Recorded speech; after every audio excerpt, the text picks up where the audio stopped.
Hey everybody, welcome back to episode 54 of the Pro Series podcast. This episode is with Stefani Thatcher. She's a residential designer, business owner. She owns the company Dillman Home Design. We talk about all about her company.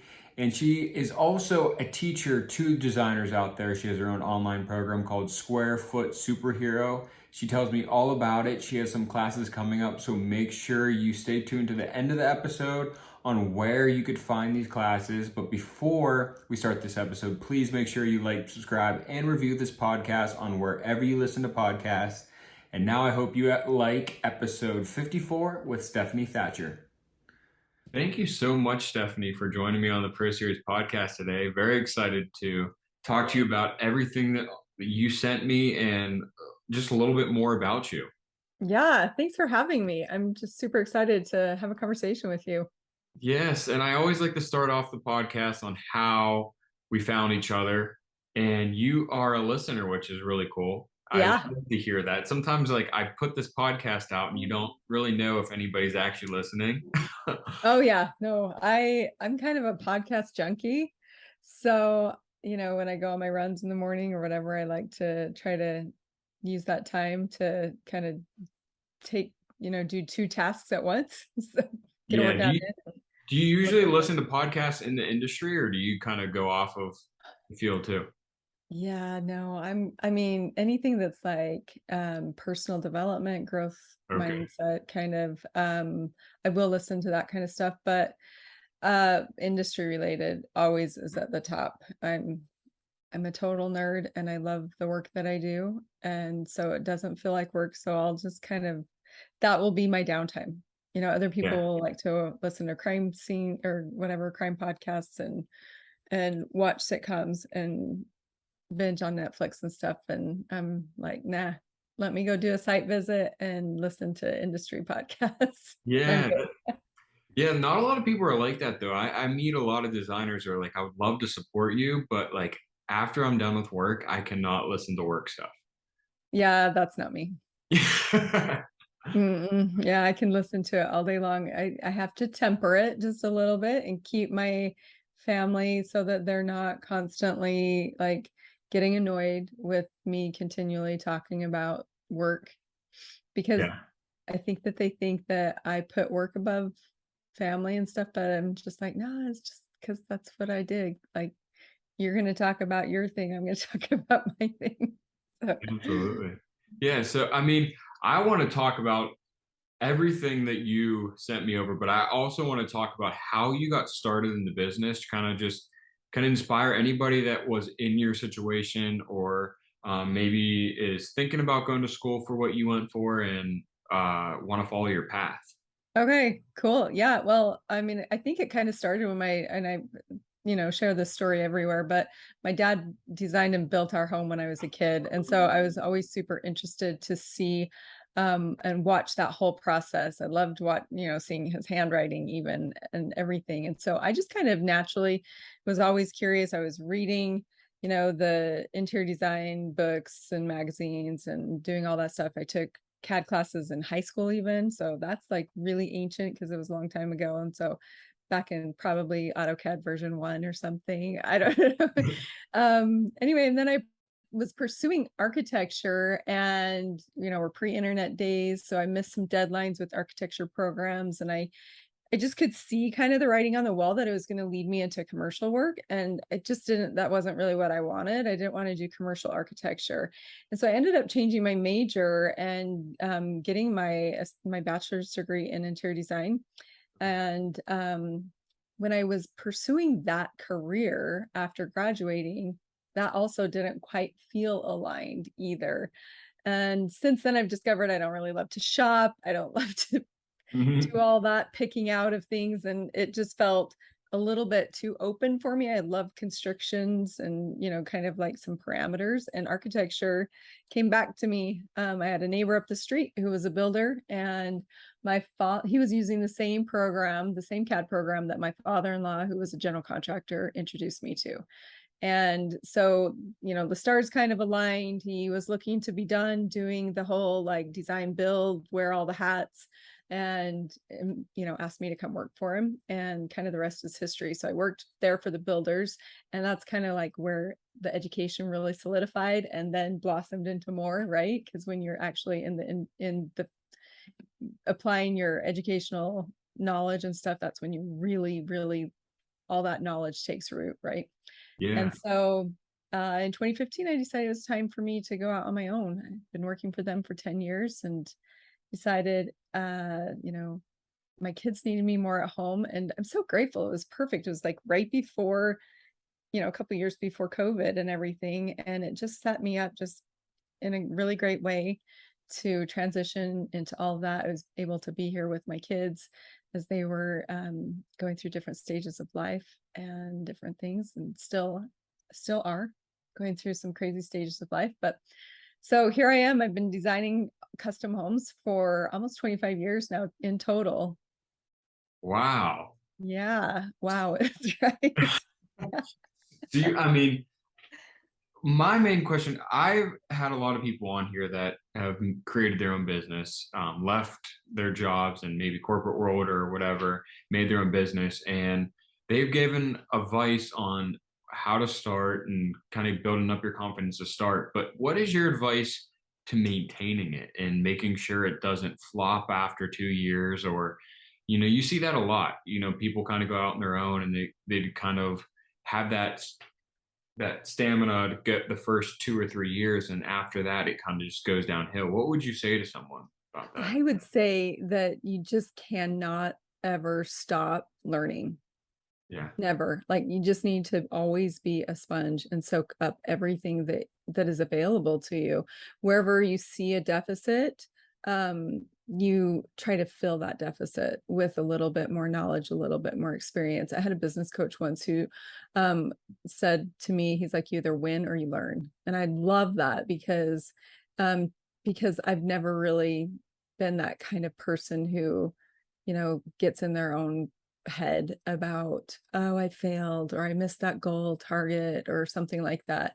I've always looked at everything as a learning opportunity. When something doesn't go right, I can, try to look back, evaluate, see what was missing, see where I went wrong, make adjustments and amends, and do some fixes to get things back on course or set things up better for the next time. It's always just, and I think some people might look at it and say, well, you're kind of flighty then. I don't know. But I look at it as it's just me always trying to evolve into the next better version. If you're not always looking to learn more and evolve into the next better version of yourself and with your business and whatever, then you're going to be left behind. I mean, those are the facts. Like, I use the example of my husband's marketing degree that he's never used. If he were to apply the marketing teachings from his college days in today's world, it wouldn't translate at all. Oh It's yeah. completely different. So you just kind of have to keep evolving. And we can say like architecture hasn't really changed that much, and they're still building homes kind of the same way that they were 30 years ago. And that's true to some extent, but there's new products to learn. There's new techniques that are being developed. There's new ways of delivering the floor plans and producing, good results for your clients. So yeah, I would just say always be an open book and ready to learn and absorb as much as you can. Oh yeah. I think you're doing yourself a disadvantage not continuing your Oh education. yeah, And like you said with the marketing, someone that went to school like, 20 years ago did not have social media and right, learn that. And that's right. a huge marketing tool now. So like, Yeah. and architecture and interior design changes in my mind style wise drastically, and that has a lot Oh, to do with architecture as well. oh, for sure. Yeah. Yeah. And keeping up with those things that are happening and evolving in the design world, that's pretty huge. We want to think that all of the styles have been kind of created or whatever, but I still think things are evolving and we're coming up with new interesting things all the time. So yeah, just being when it was interesting when I was working with the builders for those 10 years, 10 plus years, one of the things that kept me there was I was surrounded by this like wealth of information, right? I had the estimator in my back pocket, and I had all the subcontractors, you know, who were willing to take my phone call, and I could ask questions to just about anybody. And I just remember thinking, you know, if I leave here, I leave all this behind. And I was really, really nervous that when I left, I would be just so in this, you know, void, like kind of a black hole where it was just, you know, Stephanie and just Stephanie only. And I wouldn't have any of these resources available to me. And then I remembered you know, I got brave and went out on my own anyway. But guess what? The whole world is available to you. We've got the internet. Oh So yeah.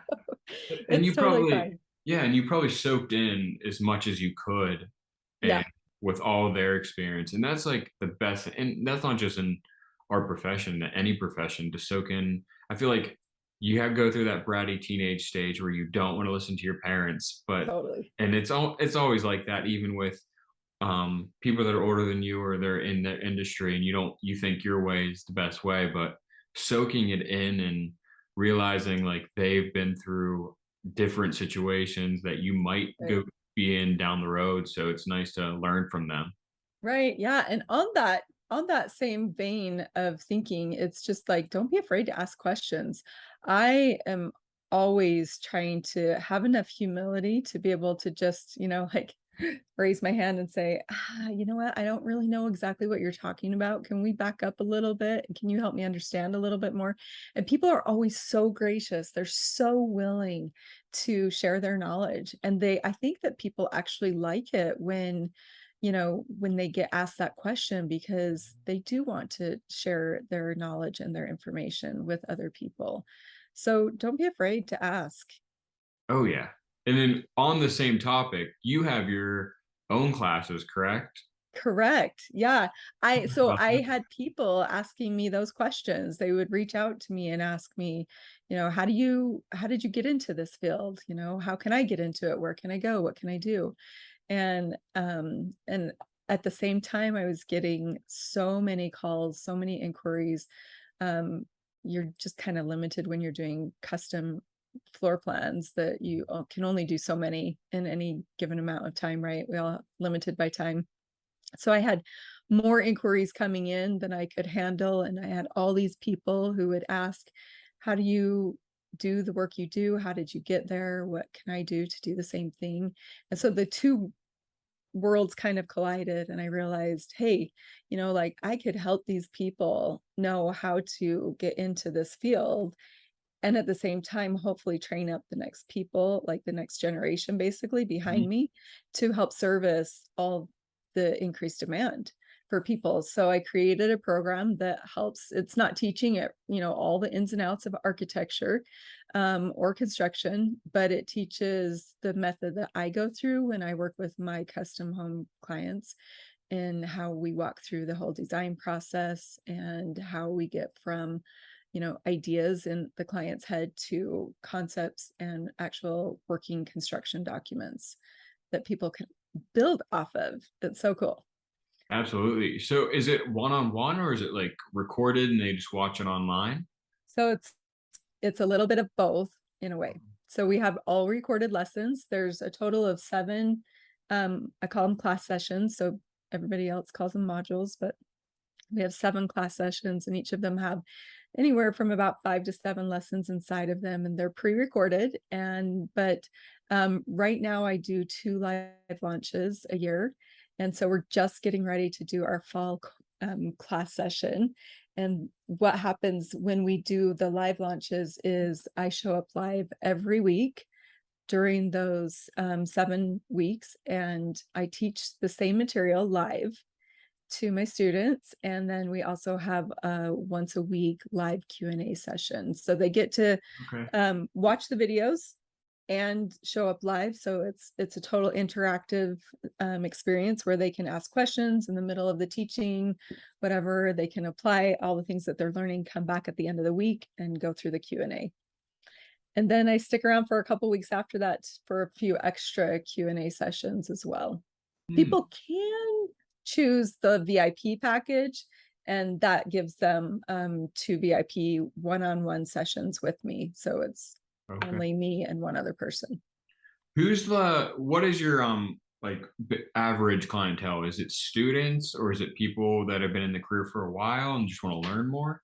Yeah, I actually thought that it would be people who had been in the field for a while because that was me. And so I was kind of designing it for Stephanie, 15, 20 years ago.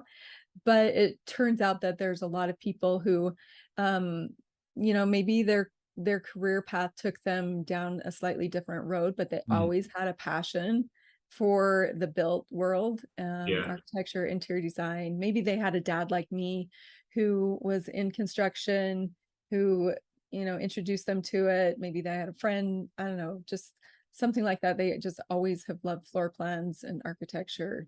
And they're usually the ones who come and are looking for a way to fulfill that desire in them to be like, hey, this is a career that I can do.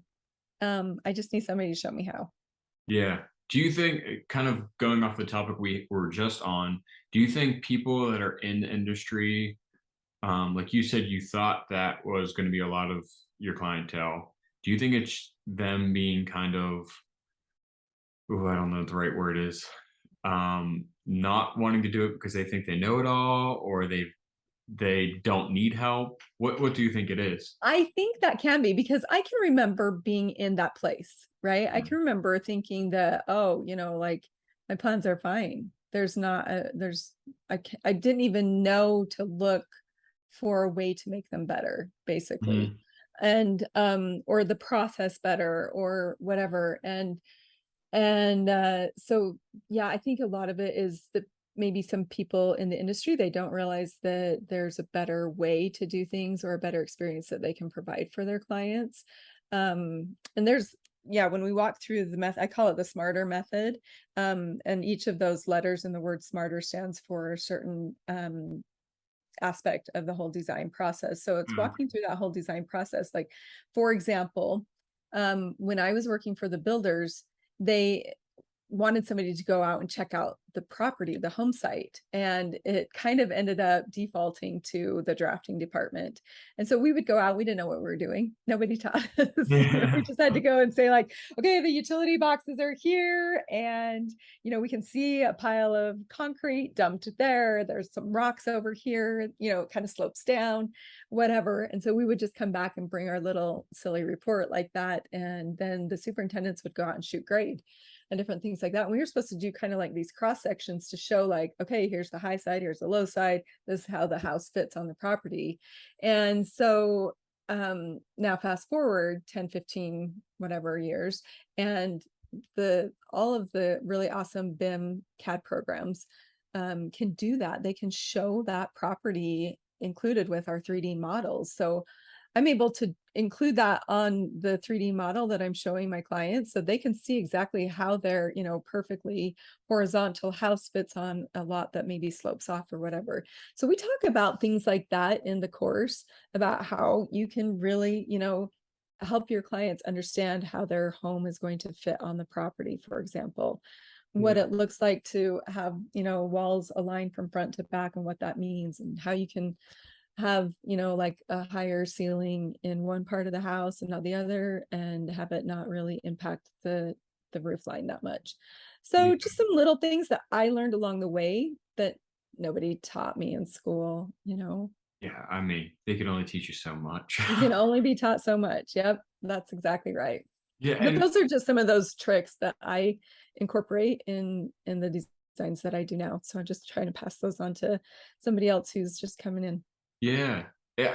As you brought up school, I get a lot of DMs from students or like professors asking like what software I use, kind of better themselves or get them in a better position for when they do get a job. They know how to use that software. What software do you usually use for everything? So there's a handful of what I would consider top BIM programs. And BIM, I always get this wrong, but I'm pretty sure it's that building information modeling. Yeah, I believe And that's it. okay. Yeah. So yeah, so there's, obviously there's AutoCAD, and with it is Revit. Mhm. And then there's Chief Architect, which is pretty well known. ArchiCAD is one, and I use one called SoftPlan. So all of those are really high performing CAD programs that I would say, if you wanted to know kind of an industry standard, of course, everybody knows AutoCAD, right? Or Revit. That's kind of like the industry standard. What do you use? I've used in CAD, Revit, SketchUp. Right. I've used like Foyer. I don't know if you know Foyer Neo. Yeah. Yeah. They're good for quick renderings. Okay. Um, but it's kind of funny how every single time I talk to someone, it's something different. Yeah. Like Yeah. I use 2020 if it's like kitchen and bath related stuff, because that's really it's not necessarily the best looking, but it's the best with schedules and stuff inside of it. But um, yeah, they always ask, and I don't know exactly what to say because every job, you could be an architect or you could be a draftsman for one architect and then go to a different architectural firm, Totally. and it's a completely different program. Yep. So it's Yep. kind Yep. of just like knowing broadly what all the and they all kind of work the same way too. Do you agree? Exactly. Yeah. So I considered switching over to chief architect for a little Okay. bit, and I went all in on it. And I was just like, okay, I either have to just completely devote myself to this or it's never going to happen. And so I went all in. And at the end of the day, it wasn't that I didn't like the program. It was just that if I'm going to spend this much time learning a program, I'm going to just level up in soft plan instead. That was Yeah. really the end story for me there. But learning those two, it was awesome, actually. I loved being able to know both. I wish I could stay fluent in both, but Yeah. that's a lot of effort. It's like a foreign So language. yeah. Yeah. Yeah, kind of it is. But you're right, like the basis for all of them, it's really similar. And Yeah. that's the advantage of using these BIM programs is because when you draw a wall, it's got all the components of the wall. It has the bottom plate, the top plates, all the cripples and the king studs and everything built into it when you are putting together that 3D model. Oh yeah. So yeah, if you know one, you're going to be able to pick up the other one just Mhm. fine. Actually, two of my previous students, one is kind of like hiring the other one Oh, and converting him from chief to Revit. And so I think that you can convert. It'll take yeah. a little bit of a learning curve, but once, like, I would say that within a month of working in chief exclusively, I was getting pretty fluent. I was Yeah. getting all the keyboard commands down and doing it like it was old hand. Oh yeah. And that's also something you learn it in school, but that company might be using the same exact software, but they're using it completely differently. Oh yeah. So I actually had somebody who bought floor plans and they bought the soft plan files. And so I was like, awesome, this should be really easy. And I got those soft plan files and it was completely different. It was as if I was using a completely different CAD program. The Yeah. way that that person had set up their system and their floor plans, like the way that they used the program was so different than the way that I used it. Hmm. So yeah. Yeah, I remember in school we used Revit mostly for 3D, and then I had like one of my jobs was a retail job, and that company only used it in a 2D way. So it was Oh really shoot. strictly just floor plan, like 2D base. You might as well use CAD, but And because of then the schedules in Revit, it was easier to manipulate and stuff than CAD. what did Strange. they use for 3D then? They had a separate department for that. So Oh, the actual planner did not use a 3D program. interesting. Yeah. Well, Yeah. I mean, that brings up the whole, topic of like specializing, right? Yeah, Because that company clearly had one department for the 2D world and one department for 3D, and they didn't have to know both. exactly. Are your classes, is that have to do with square foot superhero or is that Yeah. something totally different? Okay. No, yep. That's what it's called. So we call the program Square Foot Superhero. And like I said, we're getting ready to launch it here pretty soon for a fall class. I think classes start like October 25th. Um, Oh, okay. oh, That will be the first live class. Yeah, it's October 25th. So people can sign up, I think, starting October 4th. And if they sign up and register for it, they get immediate access to the first class session and the welcome module as well. So it should be enough to keep them pretty busy until we actually go live.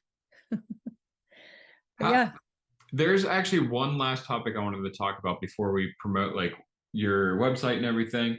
You have how saying no can lead to potential for a different project or actually generate even more projects. What do you mean by that? And what advice would you have for that? I love this conversation. This topic is one of my favorites because I learned pretty early on in having my own business the power of, and I guess power is the wrong word, but it just provides so much clarity when you're able to say no. And what I mean by that is you're able to say no to projects maybe that aren't the right fit for you. So Hmm. when I learned that interior design didn't light me up and that I wasn't really good at it as much as, maybe somebody else, like I could get by in it and I could fumble my way through it, but it was super stressful. I didn't like, feeling that way all the time. And so when I learned that I should be saying no to those projects, it actually opened me up to a whole world of projects that did light me up and projects that I was good at. And so by showing up in a space where you feel like an expert and you feel confident in that type of work, then you actually produce better results. You have a better client experience. And so it's kind of like this perpetuating pipeline, you know what I mean? So Yeah. it's just like when you're performing really well and you're having a really good client experience, then it generates more and more business and people start talking about their experience working with you. And all of a sudden you're starting to get that word of mouth referral. So I just love, love, love the clarity. It also helps you to like really refine like I said, the work that you do. So then you become really good at it, that Hmm. specific thing. So the next step that I took was I found that I couldn't control remodels and additions in my project timeline as well as I could new construction design projects. So I had enough new construction design projects that I was able to just say no to whenever somebody called and asked if I do remodels and additions. And so then I was able to really maintain better control around the whole project timeline, my schedule, whatever. Again, this adds back into that whole client experience. Like I tell clients, no, I can't start your project tomorrow because I already have people that I've promised things to. And so me saying no to you now is protecting my current clients. When you're my current client, you'll have that same protection and that same Yeah. privilege. So just there's all these different, applications of how saying no actually opens up a better experience and a better world for you. That I like how you said that because I remember, I don't know who told me this, but in the beginning of my career, they say, you're going to the house. I did mostly renovation, so it wasn't new construction. But when you're going to the house, they're basically interviewing you, the client, but you're also interviewing them to make sure Totally. you want to be able to do the project. Because a bad job, you usually can tell when it's going to be like just a Oh mess. yeah. Oh And yeah. one of those jobs could ruin your reputation forever. And Totally. you, being able to filter yourself and say no is probably the hardest thing to do in the beginning, just because you Uh-huh. want Oh stuff yeah. to the belt, but it's Yeah. a must. Yes, I'm glad that you mentioned in the beginning because I do want to make sure that I recognize that in the beginning, sometimes you need those experiences, that diverse experience to be able to know, if I hadn't gone out and taken those interior design consultations, I wouldn't have known Yeah. that they didn't light me up. I wouldn't have known that I wasn't actually delivering a good experience for those people. I wouldn't have known that it wasn't my gift, Mhm. basically. You know what I mean? So don't be afraid to take all the variety that you can in the beginning to be able to go on that discovery process Oh yeah. and to be able to get to a place where you do know what you want to say no to. and how to say no to it. Yeah, I just and think, and sometimes you have to let go of those things. Like even sometimes you even have a good thing that you have to let go of and say no to in order to open up those future opportunities too. absolutely. A no could become one of your biggest jobs ever. That person might come back and actually have a Totally. or they have a friend that has needs help with something. So as long as Absolutely. you do That it in a is so true. respectful way, I don't there's no problem with it. Yeah. Oh, that's great. I love that you mentioned that because my no's are always more like, "Hey, I can't help you in this way. I can help you in this way." And that, it might be like, "Let me give you some names that of Yes. people I know who do a really good job with what you're asking for." Or, "Here are some of my top tips for the stage of that you are at in your project.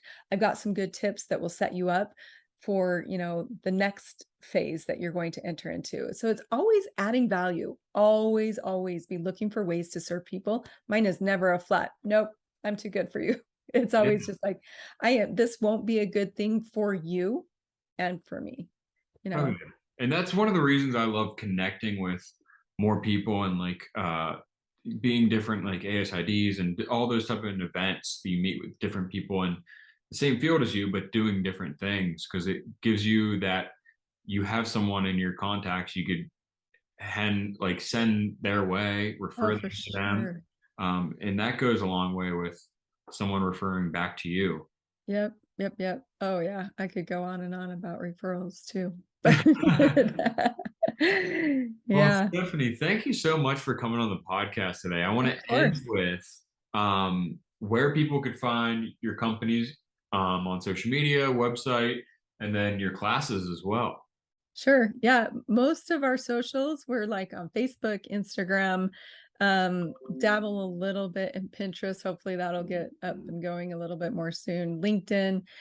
You can find at Domani Home Design for the custom home designs on all of those socials. And it's at Square Foot Superhero for the online courses. So websites would be if you most things filter through www.domanihomedesign.com.